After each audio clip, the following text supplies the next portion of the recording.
சவுண்டா உட்காந்து என்னடா பண்றீங்க? அது ஒன்றும் இல்லை, ரெமோ படத்துக்கு ஒரு ப்ரொமோ வீடியோ பண்ணணும். அதான் என்ன பண்ணலான்னு டிஸ்கஸ் பண்ணிட்டு இருக்கோம். ப்ரொமோ வீடியோவா? அப்படின்னா இப்போ ஒரு படம் ரிலீஸ் ஆகுதுன்னு வச்சுக்கோங்களேன், அந்த படத்தை ப்ரமோட் பண்ணுற மாதிரி ஒரு வீடியோ ஷூட் பண்ணி அதை யூடியூப்பில் போஸ்ட் பண்ணுவோம். ஏதோ ஒன்று உருப்படியாக பண்ணுங்க. ஊருக்கு போகிறேன், திரும்பி வர 10-15 நாள் ஆகும். அது வரையும் ரூமை பத்திரமா பார்த்துங்க. நீங்கள் தைரியமாக போயிட்டு வாங்க. கான்செப்டை யோசிச்சு முடிக்கிறீங்க. நாங்கள் யார் ரூமை விட்டு வெளியிலேயே போக மாட்டோம். எனது ரூமை விட்டு வெளியிலே போக மாட்டீங்களா? அப்போ சாப்பாட்டுக்கு? அதுக்கெல்லாம் பக்காவாக ஒரு பையனை ரெடி பண்ணி வச்சிட்டோம். 3 வேளை சாப்பாடு வீடு தேடி டான்னு வந்துடும். டேய், ஃபோனாவது யூஸ் பண்ணுவீங்களா? இல்லை, டிஸ்டர்பன்ஸாக இருக்கும். அப்போ பக்கா பிளானோட தாண்டா இறங்கியிருக்கீங்க. அண்ணா ஊருக்கெலாம் போகிற ட்ரீட்லாம் எதுவும் இல்லையா? சரி, நீங்கள் சாப்பிட்றதெல்லாம் என் அக்கௌண்ட்டு. சூப்பர்ண்ணா, தேங்க்ஸ்ண்ணா. சரி, நான் போயிட்டு வரேன். ரெமோ படத்தில் என்னெல்லாம் ப்ளஸ் பாயிண்ட்ஸ் இருக்கும், அதை வச்சு ப்ரொமோ பண்ணால் தான் நம்ம வீடியோக்கும் பாசிட்டிவாக இருக்கும். ரெமோ படத்தில் என்னெல்லாம் ப்ளஸ் இருக்குது? ரெமோ படத்தில் என்னெல்லாம் ப்ளஸ் பாயிண்ட் இருக்காவா? சிவகார்த்திகேயன் தாடி கீடிலாம் வச்சுட்டு சும்மா ஸ்டைலிஷாக இருக்காரு. அது மட்டும் இல்லை, லேடி கெட்டப் வேறு போட்டிருக்காரு, அதுவும் நர்ஸு கெட்டப்பான். ஆமாம், அந்த நர்ஸு கெட்டப்பில் செம்ம ஃபிகராக இருக்கார்ல. நர்ஸ் கட்டப்னு சொன்னதுக்கப்புறம் தான் ஞாபகம் வருது, சிவகார்த்திகேயன் அந்த கேரக்டருக்கு ஓன் வாய்ஸ் பேசியிருக்காராம. ஆமாண்ணே, ஆஸ்கார் வின் பண்ண ரசூல் பூக்குட்டி தான் இந்த படத்துக்கு சவுண்ட் மிக்சிங் பண்ணியிருக்காரு. அவர் தான் சிவகார்த்திகேயன் வாய்ஸே பொண்ணு வாய்ஸ் மாதிரி மாற்றிருக்காருன்னா பாருங்களேன். இந்த மாதிரி பண்ணுறது இதுதான் ஃபஸ்ட் டைம்னு நினைக்கிறேன். அப்புறம் அந்த நர்ஸ் கேரக்டர் இந்த படத்தில் 45 நிமிஷம் வருதாம. ரஜினி முருகன் படத்துக்கு அப்புறம் கீர்த்தி சுரேஷ் 2வது முறையாக சிவகார்த்திகேயன் கூட ஜோடி சேர்றாங்க. ஏற்கனவே அந்த படத்தில் 2 பேருக்குள்ளே செம்ம கெமிஸ்ட்ரி ஒர்க் அவுட் ஆச்சு. அதே மாதிரி தான் இந்த படத்துலையும் இவங்க பேர் செம்மையாக இருக்குன்னு ஒரு டாக் இருக்குது. இதில் பிசி ஸ்ரீராம் வேறு சினிமாட்டோகிராஃபி சொல்லா வேணும். ஒவ்வொரு ஷாட்டும் செம்மையாக இருக்கும். அப்புறம் இந்த படத்தோட ப்ரொடியூசர் ஆர்டி ராஜா சிவகார்த்திகேயனோட மெரினா படத்துலேருந்தே ட்ராவல் பண்ணுறாராமே. ரெமோ படத்தோட ஃபர்ஸ்ட் லுக்கை எவ்வளோ பிரம்மாண்டமாக லான்ச் பண்ணார். அப்போ இந்த படத்தை எவ்வளோ பிரம்மாண்டமாக எடுத்திருப்பாரு. இந்த படத்தோட ஆடியோவை ஏஆர் ரஹ்மான் அவர் ட்விட்டர்லேயே ரிலீஸ் பண்ணியிருக்காரு. எங்கே பார்த்தாலும் ரெமோ பாட்டு தான் ஓடிட்டுருக்கு. பின்ன அனிருத் சிவகார்த்திகேயன் காம்பினேஷனாக சும்மாவா? பிஜிஎம்லாம் செம்மையாக இருக்கும்.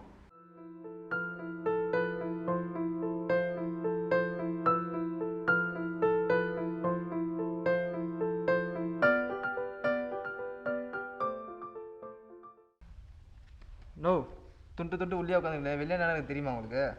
ரெமோ ட்ரெய்லர் ரிலீஸ் ஆயிடுச்சு. அது ட்ரெய்லர் ரிலீஸ் ஆயிடுச்சா? எப்போ? இன்றைக்கி 6 மணிக்கு. நீங்கள் இப்படி கேட்பீங்க எனக்கு தெரியும், அதனால தான் பெட்ரோலில் காப்பி பண்ணி கொண்டு வந்துருங்க. இந்தாங்க. அஷன், காப்பி பண்ணுப்பா. அப்படி என்ன சொன்ன நீ? திண்டு உட்காந்துருக்காம்மா. எங்களே கலாய்க்கிறியா நீ? வந்தம்மா, சாப்பாடு வச்சோமா, போயிட்டே இருக்கணும், பேச்சே இருக்கக்கூடாது. வா கிளம்புனி முதல்ல.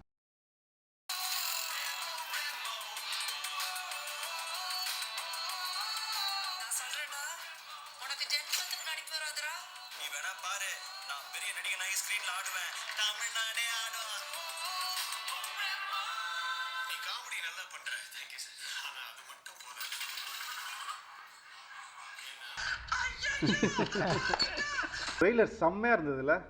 நாம் பேசுனதுலாம் கரெக்டுன்னு ட்ரெய்லர்லேயே தெரியுது பார்த்தியா? விஷுவலாக செம்ம குவாலிட்டி. ஒவ்வொரு ஃப்ரேமும் செம்ம கலர்ஃபுல். பிசிஆர் பிச்சிட்டார். அனிருத் மியூசிக் என்ன எனர்ஜெட்டிக்ண்ணா. படத்தோட குவாலிட்டி எவ்வளோ ரிச்சாக இருக்கு. ப்ரொடியூசர் நல்லா செலவு பண்ணியிருக்காரு. டேரக்டருக்கு ஃபஸ்ட்டு படம் மாதிரியே தெரியல பார்த்தீங்களா? பாக்யராஜ் கண்ணன் அருமையாக பண்ணியிருக்காரு. அப்புறம் சிவகார்த்திகேயனுக்கு நர்ஸ் கெட்டப் தான் நினச்சோம். மர்லின் மண்ட கெட்டப்பில் சும்மா நச்சுன்னு இருக்காரு. நர்ஸ் கெட்டப்பில் ஸ்டைலிஷாக ஒரு ஃபைட் இருக்குது, நோட் பண்ணிங்களா?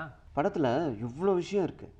ப்ரோமோ வீடியோக்கு சூப்பராக ஒரு கான்செப்ட் சொல்லுங்கள். படத்தில் சிவகார்த்திகேயன் நர்ஸ் கெட்டப்பில் வராரு இல்லையா?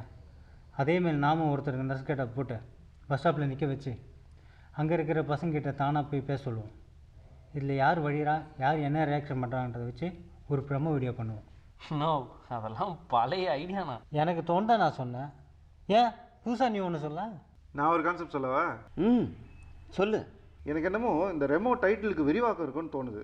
பப்ளிக் கிட்ட போய் அது என்னன்னு கேட்டு அவங்க சொல்கிற பதிலெல்லாம் வச்சு ஒரு வீடியோவை ஷூட் பண்ணி ப்ரோமோ ரெடி பண்ணிடலாம். நான் வேணா சிம்பிளாக ஒன்று சொல்லவா? சொல்லு. நம்ம இந்த காலேஜ் பசங்கிட்டலாம் போய் ரெமோனா என்ன, இந்த படத்தில் யாரெல்லாம் நடிச்சிருக்காங்கன்னு கேட்போம். அவங்க என்ன பதில் சொல்கிறாங்களோ அதே ஒரு வீடியோவை பண்ணி ப்ரோமோ ரெடி பண்ணிவிடுவோம். சிம்பிளாக சொல்லலாம், ஆனால் இவ்வளோ சிம்பிளாக சொல்லக்கூடாது. கான்செப்ட்னா எப்படி இருக்கணும் தெரியுமா? ஜியோ சிம் மாதிரி வைரல் ஆகணும். அப்படி வைரல் ஆகிற மாதிரி ஒரு கான்செப்ட் சொல்லுங்கள்.